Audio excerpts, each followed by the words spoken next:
यदा यदा हि धर्मस्य ग्लानिर्भवति भारत अभ्युत्थानम् अधर्मस्य तदात्मानं सृजाम्यहम्।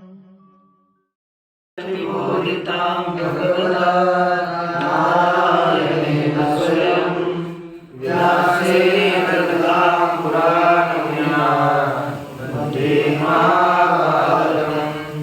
अतएवामृतवर्षिणीं भगवतीं नष्टादशाध्यायिनी मम संददामि भगवद्गीते भगवद्वेषिणीम्। नमोस्तुते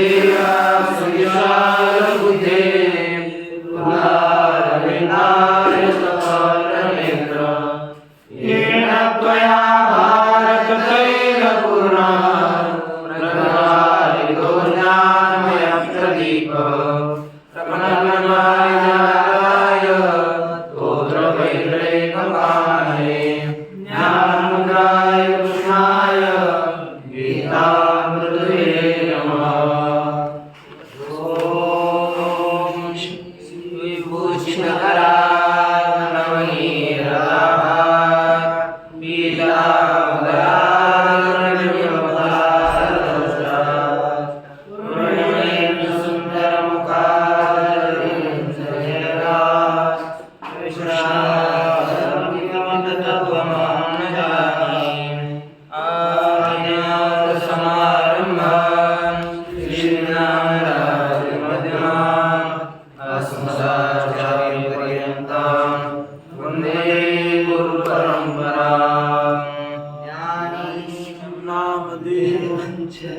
एकनाथं तथैव च तुकारां वारकरी परंपरा।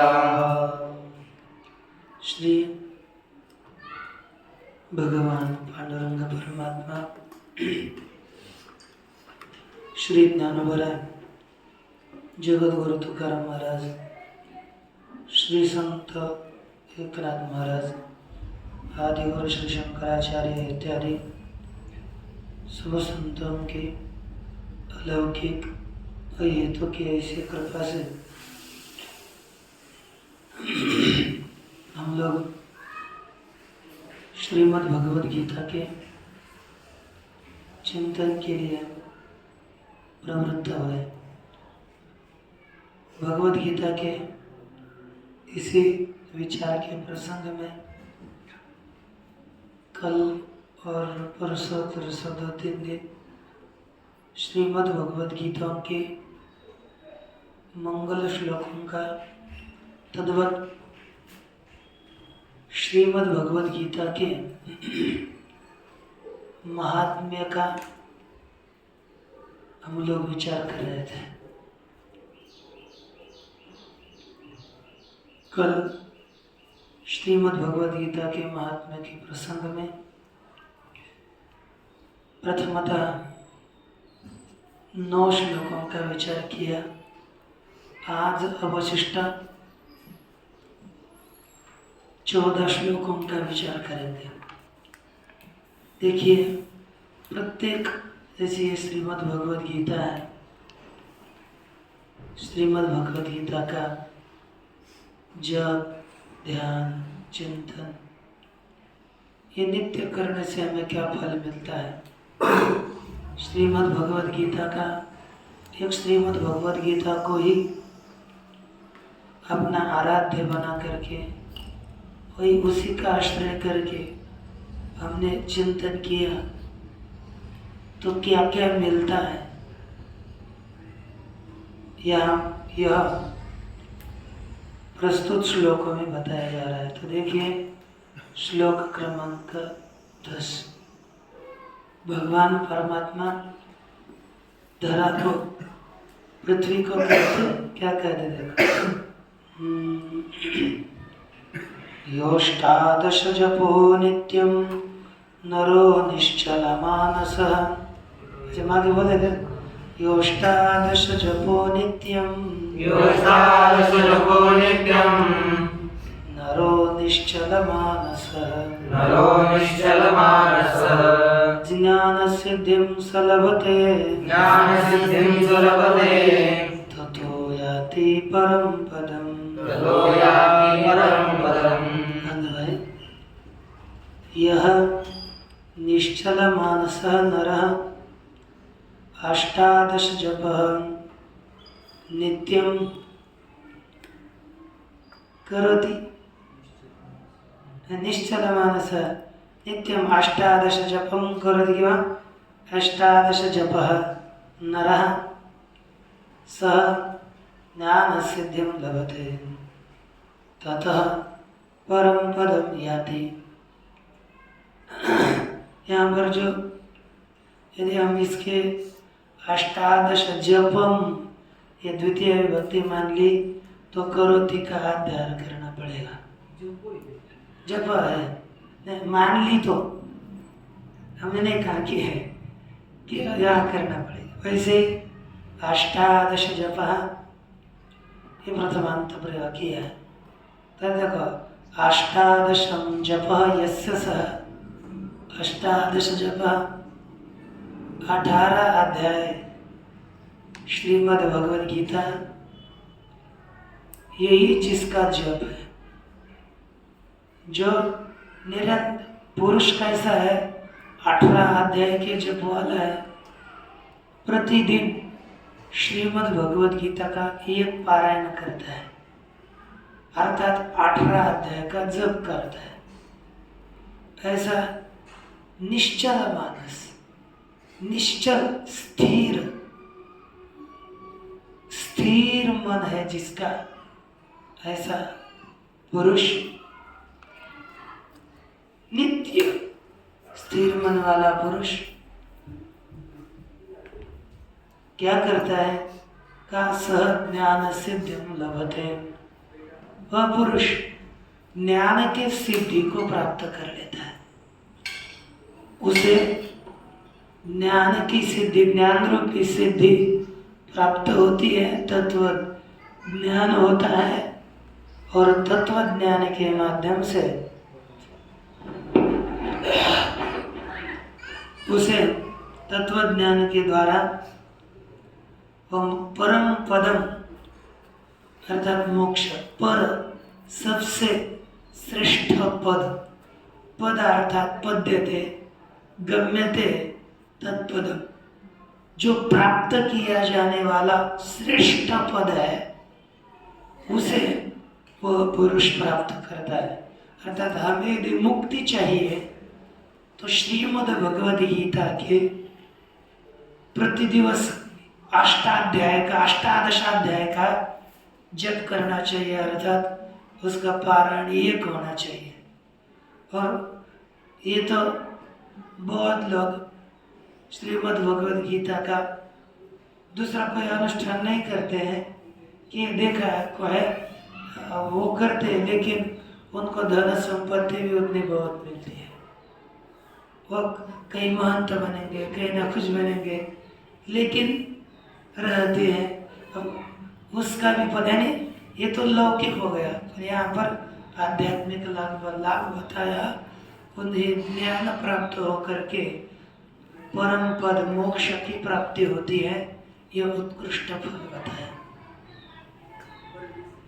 तत्पश्चात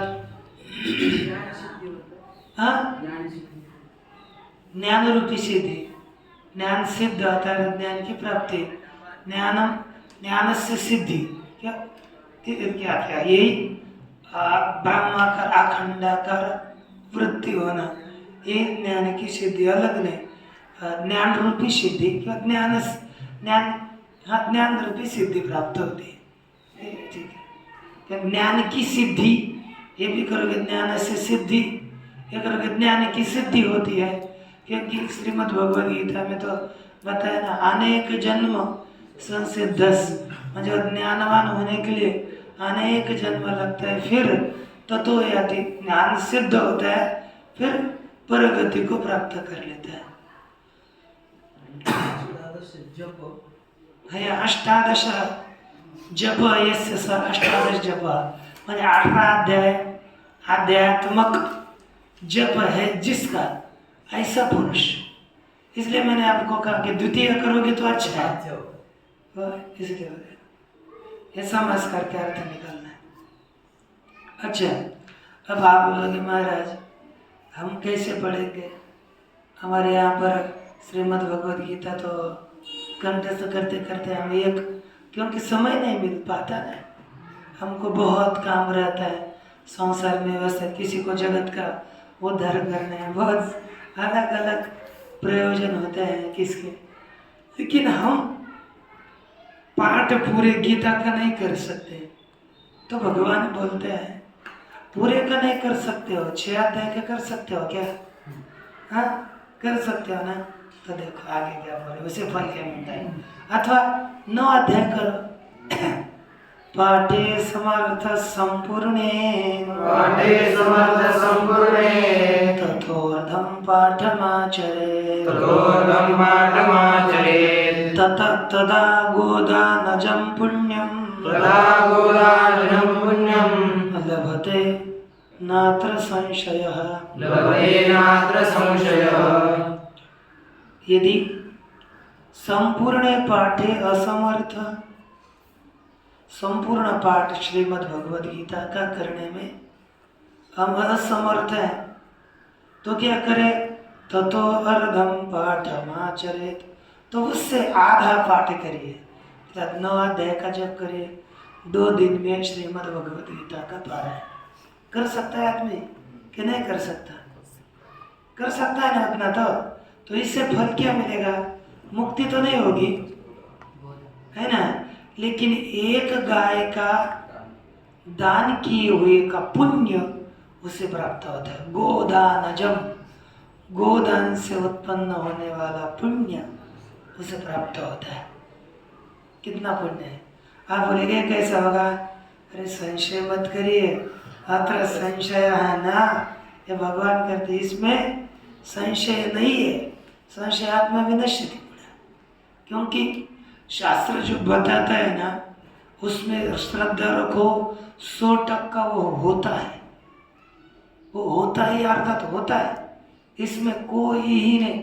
अरे अपना कुछ पूर्व जन्म का बहुत बड़ा भारी पुण्य होगा, इसके कारण हम संतों के दरबार में आकर के कुछ चिंतन करने का भाग्य हमें प्राप्त हुआ है, नहीं तो करोड़ों लोग तो घूम रहे इधर उधर, और हम भी ये शास्त्र तो प्राप्त होते नहीं, और प्राप्त हो भी गए, और उसमें संदेह नहीं करना चाहिए।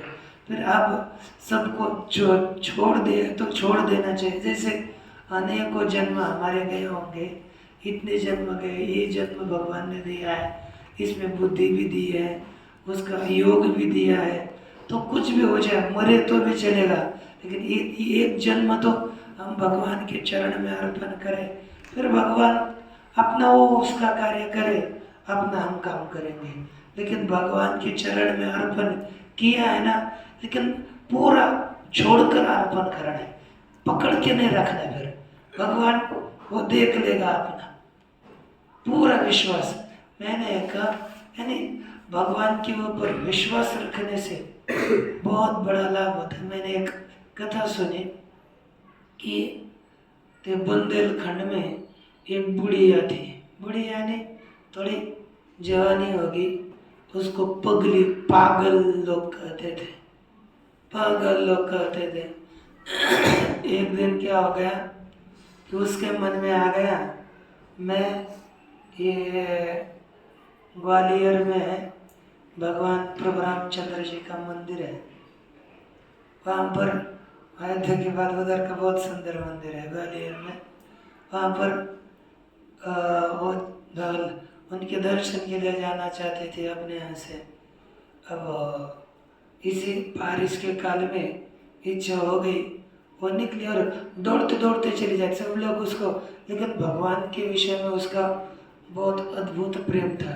भगवान के प्रेम जिनका होता है ना, उनको लोगों का भान उतना नहीं रहता ना, लोगों का भान नहीं रहेगा तो फिर किसके साथ कैसा व्यवहार करे ये नहीं होगा।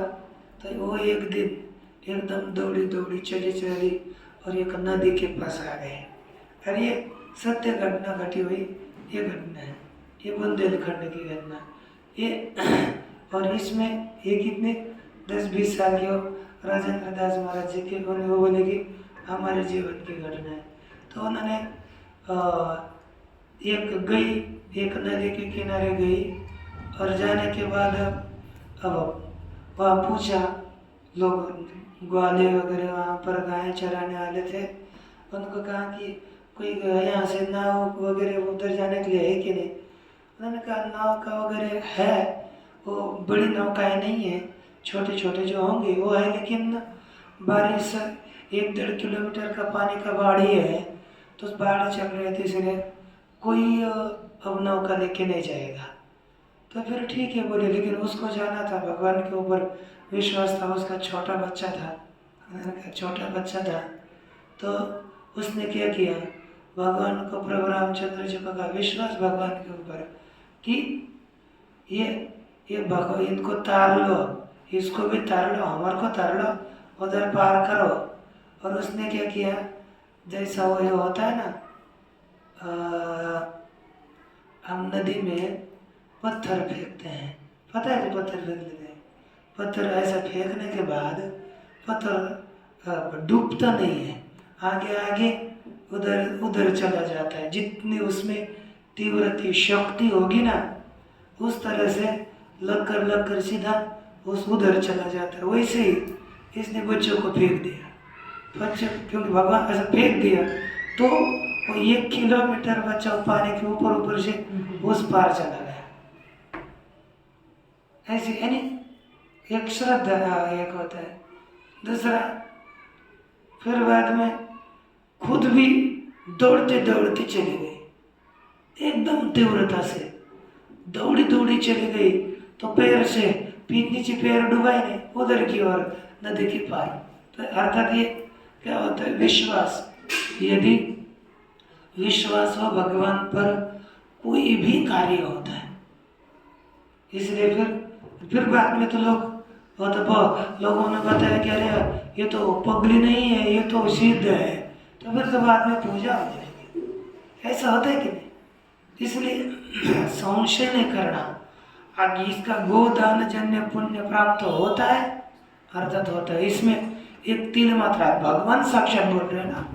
और पुराने की कथा है, और आगे देखो, कहते त्रिभागं पठमानस्तु गंगा स्नान फलं लभेत् षडंशं जपमानस्तु सोमयाग फलं लभेत्।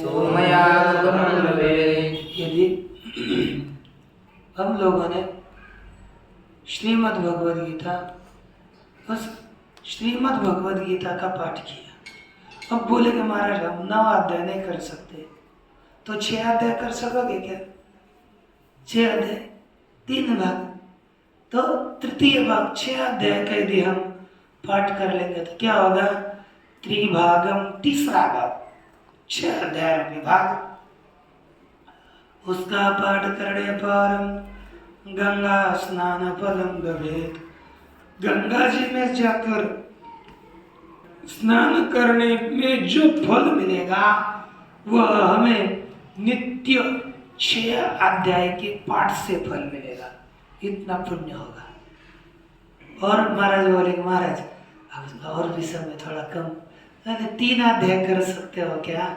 यानी 6 भाग, त्रिभाग ने अब 6 भाग, अर्थात 3 अध्याय, 3 षडंशम, गीता का 6ठा अंश, अर्थात 3 अध्याय। इसका जब करने पर क्या फल मिलेगा? सोमयाग फलम लभेत्। सोमयाग करने पर जो फल मिलता है वह फल केवल श्रीमद् भगवद गीता के 3 अध्याय के जप से मिलता है कि नहीं? अच्छा, हम बोले कि महाराज अब थोड़ा और भी हम उसमें भी कम है। बोलते थे भोजन करते हो क्या? हाँ भोजन तो करते हैं, तो उस समय पर भोजन के लिए आ करके 1 अध्याय जप करो तो उसका क्या फल मिलेगा? तो देखो एकाध्यायं तु यो नित्यम् एकाध्यायं तु यो नित्यं पठते भक्तिसंयुतः पठते भक्तिसंयुतः रुद्रलोकमवाप्नोति रुद्रलोकमवाप्नोति गणो भूत्वा वसेत् चिरम् गुणो भूत्वा वसेत् चिरम्। देखो थोड़ा हंसना बढ़िया है।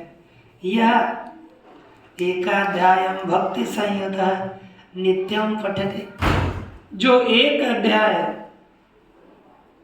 भक्ति युक्त होकर अतिशय भगवान में प्रेम धारण करके प्रतिदिन कम से कम न पूरी गीता पढ़ सके, न 9 अध्याय पढ़ सके, न 6 अध्याय पढ़ सके, न 3 अध्याय पढ़ सके, एक अध्याय तो पढ़ सकेगा।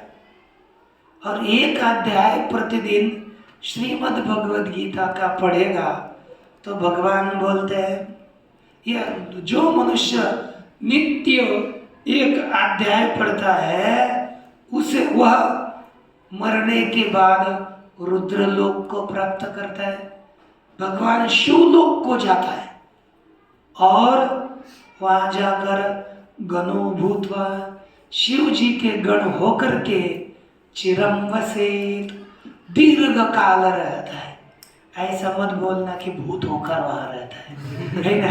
शिव जी के गण भूत गण है, भूत होकर नहीं, उनके श्रेष्ठ गणों में से एक गण होकर रहता है, भूतादि गण होकर नहीं तो रामायण का चलेंगे भूत गण इनके कि एक को पैर नहीं, एक को हाथ नहीं, एक का सिर बड़ा है, इसका एक हाथ लंबा है, किसकी जीवा लंबी है, जो ऐसा हो ऐसे गण होकर नहीं, उनके सात्विक गण होकर के उनके साथ नित्य दीर्घ काल तक शिवलोक में कैलाश में रहते हैं।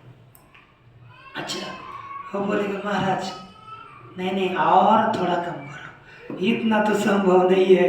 और क्योंकि व्यस्त आदमी है ना, गीता भी नहीं पढ़ सकता, एक अध्याय नहीं पढ़ सकता, उसके लिए क्या बताए तो भगवान कहते हैं तो देखो अध्यायं श्लोकपादं वा अध्यायं श्लोकपादं वा नित्यं यः पठते नरः नित्यं यः पठते नरः स याति नरकां यावत्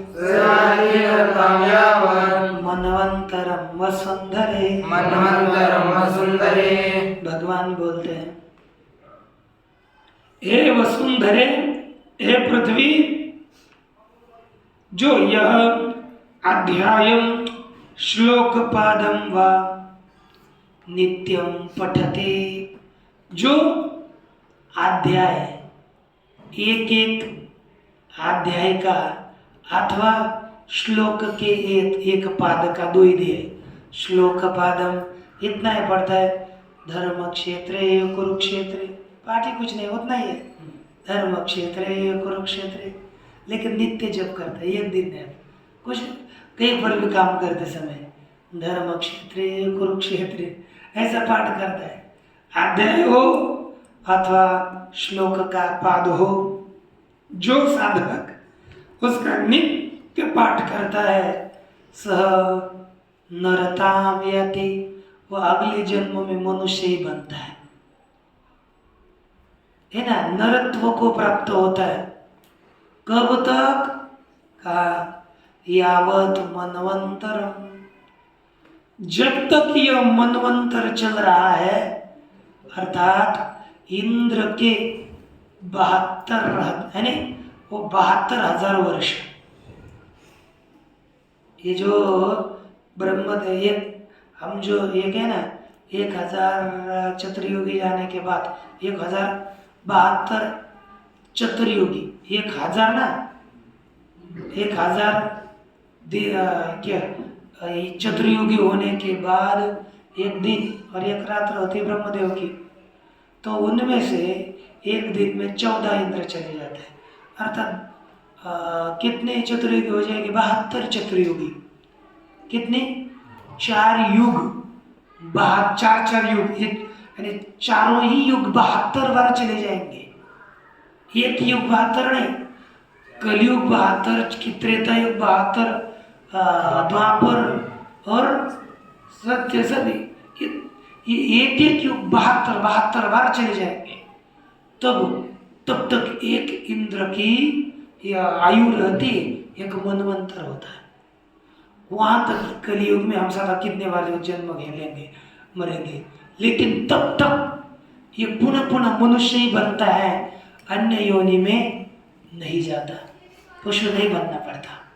एक केवल गीता का एक अध्याय अतः पाद पढ़ने का भी फल है, संशय नहीं करना, पढ़ लेना और श्रद्धा से नित्य। अच्छा, और कम ज्यादा कुछ पढ़े तो देख लो क्या और क्या फल है। गीताया श्लोक दशकम सप्तपञ्च चतुष्टयम् द्वौ त्रीनेकं तदर्धं वा श्लोकानां यः पठेन्नरः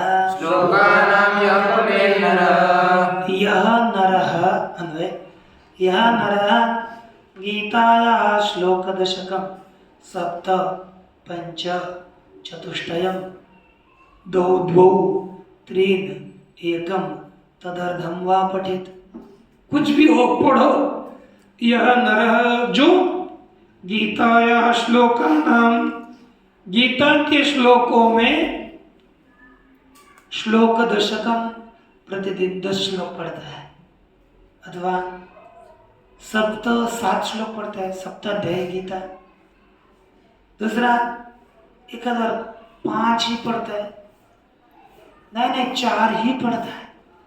बोलेगा नहीं वो भी नहीं हो सकता, अरे 2 3 2 पढ़ता है, 1 तो पढ़ोगे ना कि 1 भी नहीं, ठीक है आधा तदर्धम वा, उसका आधा श्लोक भी पढ़ता है। कितने बड़ा का भगवान दयालु होंगे, उन्होंने ये मार्ग बताया।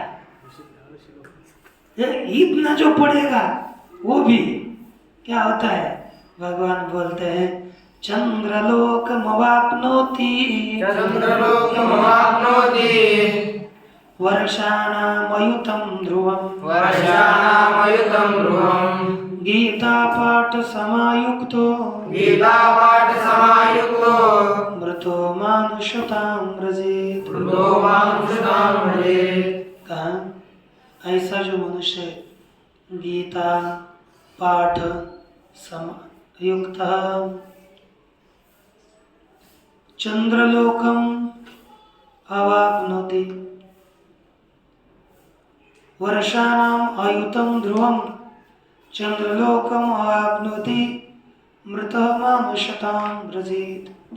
कहते ऐसा पढ़ने वाला क्या करता है, गीता पाठ समायुक्त, गीता के पाठ से युक्त हुआ साधक, वर्षा नाम अयुतम, अयुत माने लक्ष्य 10 लक्ष्य, ऐसे वर्षों के अयुत 10 लाखों, ध्रुवम निश्चल चंद्रलोक को प्राप्त करता है, चंद्रलोक को चला जाता है। और लेकिन चंद्रलोक में जाने के बाद मुक्ति नहीं है, उसके बाद मरने के बाद आता है वापस। फिर क्या होता है, मानुषतां व्रजेत्, मनुष्य ही बनता है। इसका फल व्यर्थ नहीं जाता, बहुत कितना लाभ है। अच्छा, फिर यदि पुनः पुनः पाठ करेगा तो क्या करेगा, फिर पुनः ऐसा मनुष्य आएगा यहाँ पर, फिर क्या करेगा, तो पुनः गीता का पाठ करेगा, पूर्व का संस्कार है ना, पूरा मुक्त हो जाएगा पुनः। गीताभ्यासं पुनः कृत्वा लभते मुक्तिमुत्तमाम् गीतेत्युच्चार संयुक्तो म्रियमाणो गतिं लभे। गीताभ्यासं पुनः गीताभ्यासं कृत्वा उत्तमां मुक्तिं लभते, है कि नहीं। पुनः आया मनुष्य लोक में और क्या करता है, गीताभ्यासम पुनः कृत्वा, पुनः गीता का अभ्यास करके उत्तम मुक्ति को प्राप्त कर लेता है। श्रेष्ठ मुक्ति इस साधक को प्राप्त होती है। और गीतेत्युच्चार संयुक्त, गीता गीता गीते गीते थे, गंगे गंगे थे ना, और गीता गीता जेवा गीता गीता गीता वाचे जे म्हणते नाही पुनरावृत्ति तया नरा, यह प्रमाण। इसलिए गीता जयंती के समय चिंतन के लिए अच्छा है, ध्यान रखना। गीतेत्युच्चार संयुक्त है ना, इसके लिए प्रमाण। गीता गीता ऐसा उच्चारण करने वाला पुरुष म्रियमाण, मरने के बाद गतिम लभेत, नाही पुनरावृत्ति, अर्थात वह भगवत गति को प्राप्त कर लेता है। तो गीता केवल जप क्या कर लेता है, गीता गीता गीता यही जप कर लेता है, तो भी उसे पुनरावृत्ति नहीं मिलती, वो मुक्त हो जाता है, गति को प्राप्त होता है, भगवत गति को। आप बोलेंगे महाराज हम तो अब श्रीमद् भगवद गीता पढ़ने के लिए प्रवृत्त हो रहे हैं, हम श्रीमद् भगवद गीता पढ़ने जा रहे हैं, हम अब तो अर्थ सहित गीता को जानेंगे, हमको क्या लाभ मिलेगा, हमको तो उनकी अपेक्षा से बहुत होना चाहिए ना। अरे अर्थ सहित पढ़ने जा रहे हैं तो क्या लाभ मिलेगा।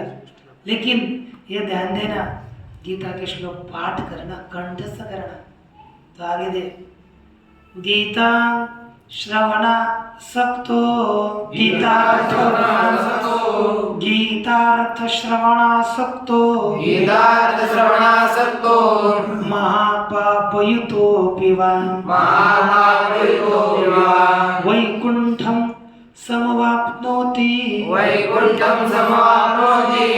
विष्णुना सह मोदते। भगवान कहते हैं गीतायाः अर्थ श्रवणे आसक्त, गीता के अर्थ के श्रवण में जिसकी आसक्ति है वह ऐसा क्या आलस्य नहीं करेगा, प्रतिदिन गीता के श्रवण के लिए आएगा, है ना। गीता के अर्थ के श्रवण में आसक्त होता है ना, उसको कितना फल लेगा। अरे संसार में मिलेगा क्या, संसार तो अपने स्वयं में डूब ही लेगा, कुछ भी नहीं है संसार में, इतना भी नहीं है, कुछ भी नहीं मिलता।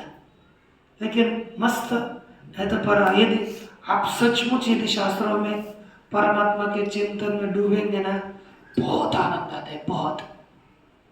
इसमें संसार में बिल्कुल नहीं। पहले तो शुरुआत में तो ऐसा लगता था कि नहीं कि बोलते वो झूठ बोलते हैं, है नहीं, वैसा हो नहीं सकता, लेकिन होता है। अपने को विश्वास नहीं रहता ना आरंभ में, लेकिन सत्य है या ऐसा, बहुत आनंद है इसमें। लेकिन इसमें रमना है बस।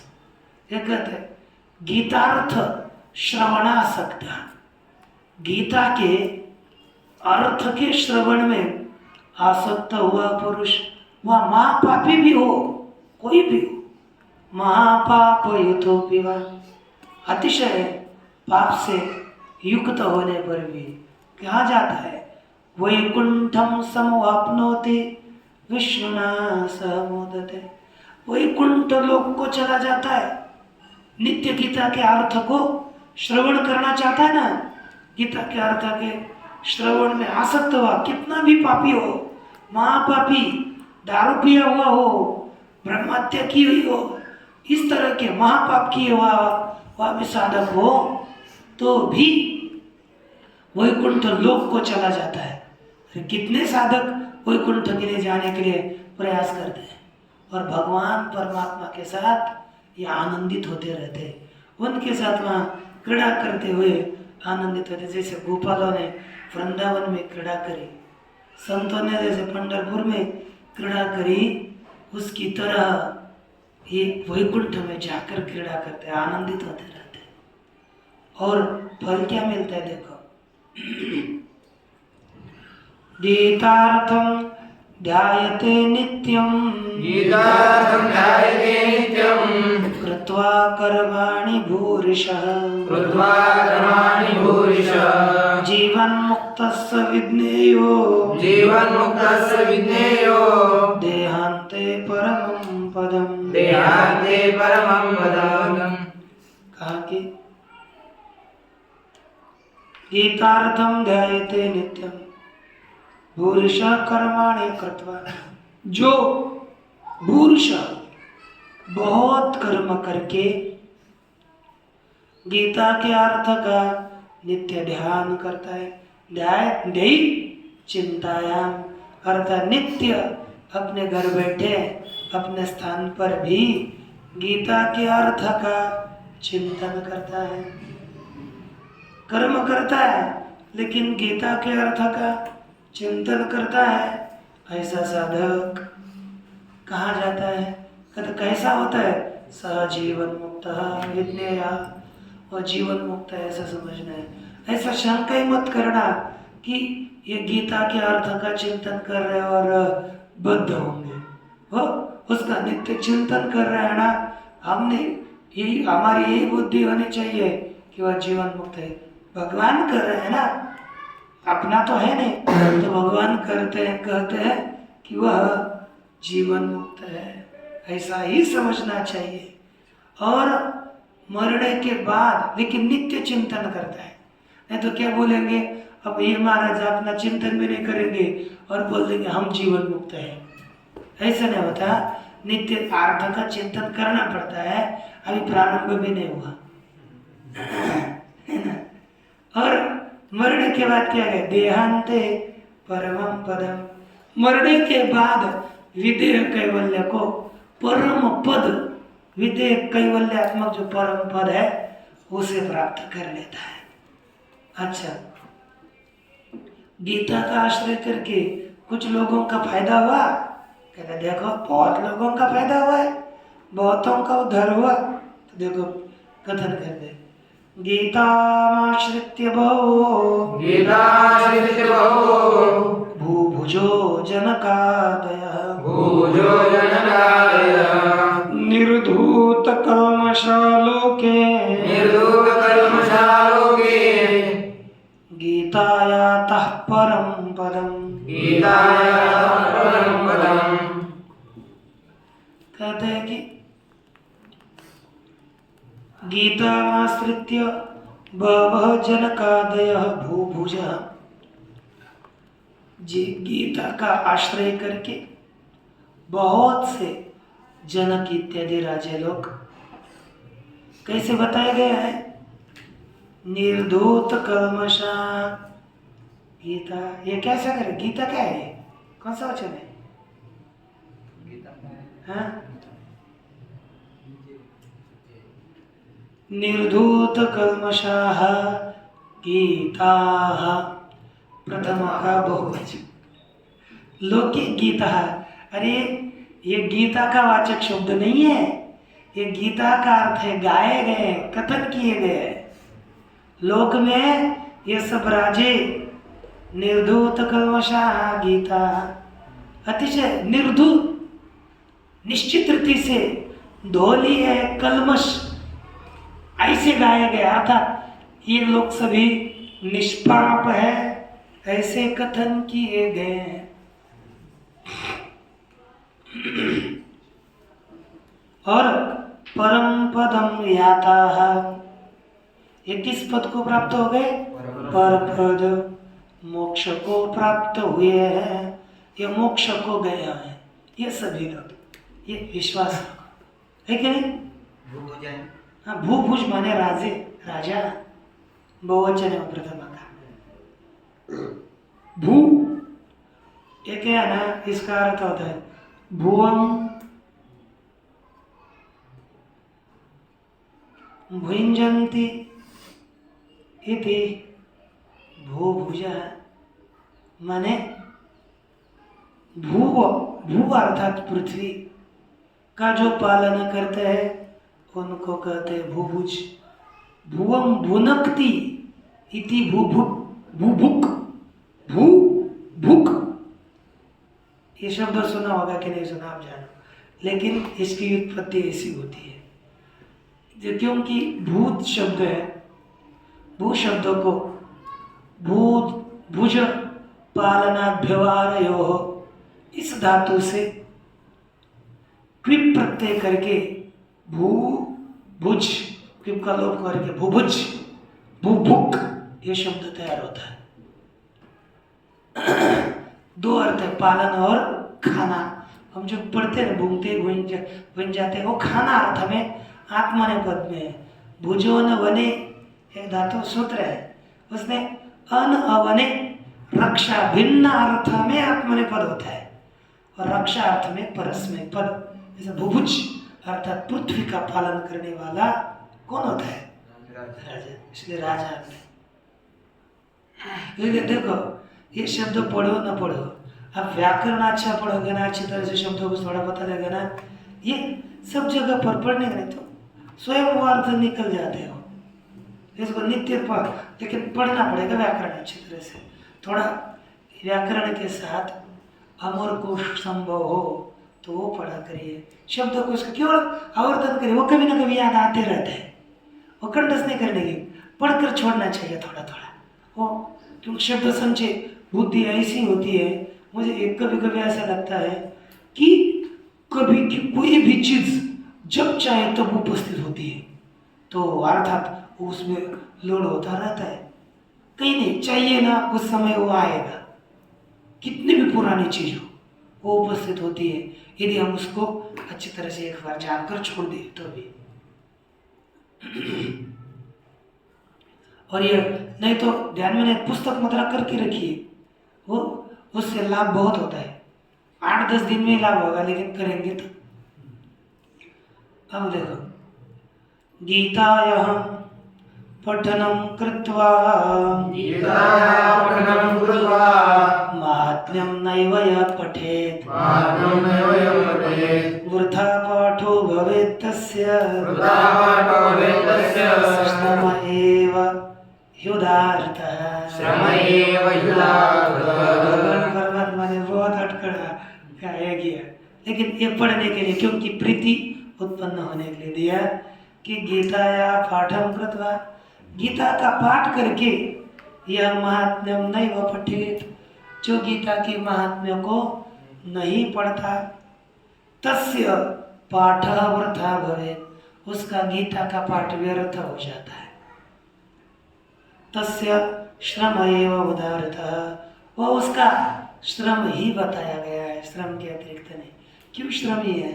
क्योंकि देखो महात्म्य पढ़ने के बाद श्रद्धा होती है, और श्रद्धा से जो पढ़ेंगे वो सफल होता है, इसलिए श्रम बताया। लेकिन ये टुकड़ा पढ़ने मात्र से वो विफल नहीं है।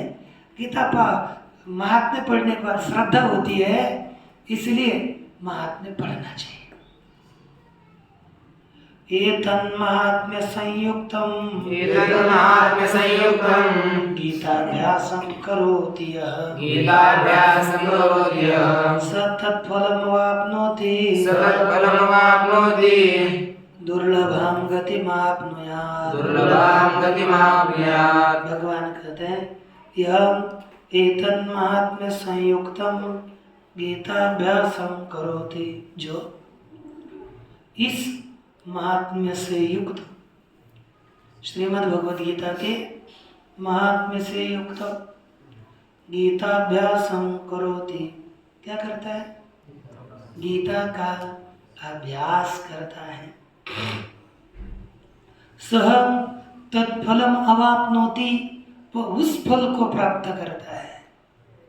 किसको?